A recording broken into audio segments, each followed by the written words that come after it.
The face of a man whose body has lain on display in the British Museum for 100 years has finally been uncovered. Lain man, to give him his scientific name, has been dead for more than 5,000 years, and it's only now that researchers have been able to find the cause of death.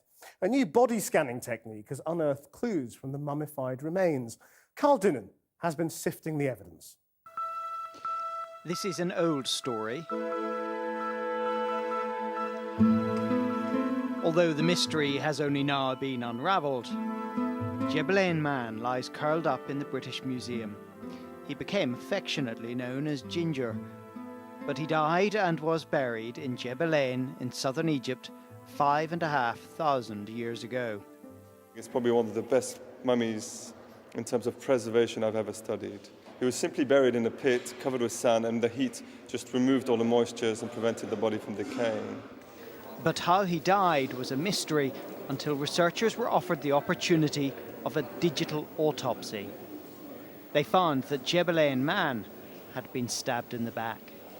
So that's what we think is a stab wound? Yes, and the size and the cleanness of it is an indication that this looks like a knife.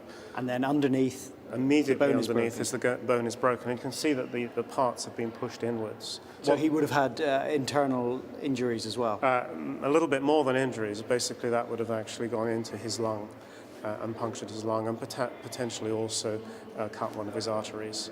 And that would, of course, 5,000 years ago, been fatal.